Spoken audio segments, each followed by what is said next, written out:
Family own family run corporation है, आखिर में ये परिवार ही रह जाएगा। राहुल जी, प्रियंका जी, वड्रा जी और तो घोटालेबाजों की पार्टी, परिवारवाद वाली पार्टी, इनको परिवार मोह छूटता ही नहीं है। कार्यकर्ता को भी तो थोड़ा कुछ मान सम्मान दे। वैसे ही कुछ तो सीटें रह गई हैं, वो भी कार्यकर्ता से हक छीन के सब गांधी परिवार ने अपने पास रखे। तो जो ये बात है परिवारवाद, इससे बड़ा परिवारवाद का एग्जाम्पल जो कांग्रेस पार्टी महात्मा गांधी जी की पार्टी होती थी, B.R. अम्बेडकर जी की पार्टी होती थी, आज वो राम विरोधी पार्टी रह गई।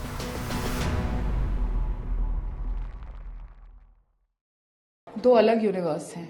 जिस तरीके से यहाँ पे काम होता है, जिस तरीके से हर चीज बहुत अच्छे से मैनेज करके, हर तरीके से हर चीज के शेड्यूल, हर तरीके के रूल्स एंड रेगुलेशन से हर तरीके से काम कर रहे हैं। कांग्रेस पार्टी में तो किसी को कुछ पता ही नहीं था कौन क्या है, क्या कर रहा है। कोई भी कुछ भी बोल देता है, उसका हम रोज एग्जाम्पल देते हैं। कोई भी कुछ भी आके बोल देता है। कोई डिसिप्लिन नहीं है, इतनी डिसिप्लिन है। और सबसे ज्यादा कि एक परिवार है, एक बहुत विशाल रामलल्ला का परिवार है, जहां पे सब साथ मिलके। मुझे नहीं पता कि कब कांग्रेस में मैं 7 साल तो मीडिया कोऑर्डिनेटर रही, कि कभी मीटिंग करके सारे प्रवक्ताओं को एक जगह बिठाया हो, बुलाया हो। यहाँ पे सब प्रवक्ता एक दूसरे से मिलते हैं, बात करते हैं। इतना अच्छा एटमोस्फेयर है जैसे एक परिवार का होता है। और जिस तरीके से सब अपना अपना काम कर रहे हैं, सबकी जो जो जिम्मेदारियां हैं, सबकी जिम्मेदारियां, और बहुत डिसिप्लिन से। कांग्रेस पार्टी में ना डिसिप्लिन है, ना वो साथ मिलके चलते हैं। कोई लेफ्ट जाता है, कोई राइट जाता है। सब आपस में एक दूसरे के लिए गड्ढा, होते हैं ना, क्रैब्स होते हैं, एक ऊपर जाता है तो दूसरा नीचे खींचता है। लेकिन भारतीय जनता पार्टी में जो मैंने सबसे अच्छी चीज देखी कि सब साथ चलते हैं, कोई एक दूसरे को नीचे नहीं धकेल रहा होता। जी, अब चाहता हूँ, लेकिन राज्यसभा के माध्यम से शायद इसकी शुरुआत होगी। अमेठी, रायबरेली और मुरादाबाद की यात्रा करेंगे। लोगों का आशीर्वाद लेना उन्हें अच्छा लगता है। राजनीति में कुछ समय के बाद वो सक्रिय रूप से शामिल होंगे। देखिए, वो मालिक हैं पार्टी के, वही मालिक है, तो मालिक को क्या आना क्या जाना, जब मालिक वो है। और family own family run corporation है, आखिर में ये परिवार ही रह जाएगा। राहुल जी, प्रियंका जी, वड्रा जी और तो कोई रह नहीं रहा। एक एक करके जिस तरीके से पार्टी से लोग छोड़ के जा रहे हैं, और ये बोलना कि मैं राजनीति में आना चाहता हूं, और मैं हमारे, वैसे भी आपने जो सवाल पूछा वो नेता है। अभी तक तो, जब तक मैं लास्ट पार्टी में थी, वो पार्टी के नेता नहीं थे, पर अब शायद हो गए हो। लेकिन जैसा हम लगातार देखते आ रहे हैं कि family run, family owned party है, तो राज्यसभा कौन सी बड़ी बात है। कार्यकर्ता जो 20-20, 30-30, 40 साल इस पार्टी को दे दिए, उनका क्या महत्व है। वो थोड़ी कुछ है। रॉबर्ट वड्रा जी आफ्टर ऑल दामाद हैं, तो दामाद जी को तो पूरी पार्टी दी जाएगी, लिख दी जाएगी कि उनको और उनके परिवार को सारी पार्टी जाएगी। तो मालिक है, कुछ भी मिल सकता है उनको। जी, पार्टी में स्थिति कभी आपने देखी? सुनने में तो मुझे भी आया, गलियारों में यही चर्चा रही है कि आपस में बनते नहीं, एक गुट एक कहता है, एक गुट। देखिए, यही तो चीज है ना, पार्टी में ये चर्चा नहीं होती कि चुनाव की कैसे रणनीति बनेगी। पार्टी में ये चर्चा नहीं होती कि 5 न्याय को दुनिया तक कैसे लेकर जाए। पार्टी में यही चर्चाएं होती है कि भाई बहन में झगड़ा चल रहा है, कैसे करे। और पार्टी में कुछ भी ये चर्चा नहीं होगी काम की बात की। परिवार में ही उलझे रह जाते हैं, गांधी परिवार में। जी, रॉबर्ट वाड्रा कंगना रनौत को लेकर भी कह रहे हैं कि किसी को भी उम्मीदवार बना दे रहे हैं जिन्हें यही नहीं पता देश का पहला प्रधानमंत्री कौन है। तो इस तरीके से आप देख सकते हैं दोनों पार्टियों में क्या अंतर है।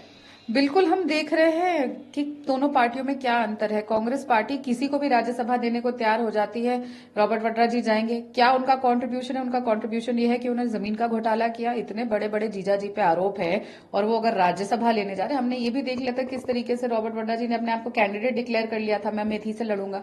अब क्या आपस में घर में विवाद हुआ कि नहीं मिला, पर राज्यसभा पे जब बात तय हो गई है, इसका मतलब सेटलमेंट राज्यसभा की हो गई। तो ये तो कांग्रेस पार्टी जवाब दे कि वो किस किस को अपनी पार्टी में ले लेते हैं। इतने बड़े बड़े स्कैम कर रखे, जमीन घोटाले, घोटालेबाजों की पार्टी, परिवारवाद वाली पार्टी, इनको परिवार मोह छूटता ही नहीं है। कार्यकर्ता को भी तो थोड़ा कुछ मान सम्मान दे। वैसे ही कुछ तो सीटें रह गई हैं, वो भी कार्यकर्ता से हक छीन के सब गांधी परिवार ने अपने पास रखे। तो जो ये बात है परिवारवाद, इससे बड़ा परिवारवाद का एग्जाम्पल जो कांग्रेस पार्टी महात्मा गांधी जी की पार्टी होती थी, B.R. अम्बेडकर जी की पार्टी होती थी, आज वो राम विरोधी पार्टी रह गई है।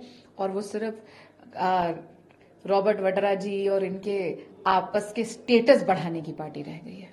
जी, सेंट पीटर्सबर्ग जो है माफी मांगनी चाहिए, जो बयान दिया उन्होंने, जो जिस तरीके की बयानबाजी की गई, क्योंकि बीजेपी भी लगातार यही आवाज उठा रही है कि देश के विभाजन के लिए कौन जिम्मेदार रहा, और अब इस तरीके से वो जाति और इन सब चीजों को लेकर बयान कर देते हैं। ऐश्वर्या राय जी मिस वर्ल्ड रही हैं, दक्षिण भारत से आती है, क्या वो अफ्रीकी लगती हैं? सुष्मिता सेन जी ईस्ट इंडिया से आती हैं, कलकत्ता की तरफ से आती हैं, मिस यूनिवर्स रही, क्या वो चीनी लगती हैं?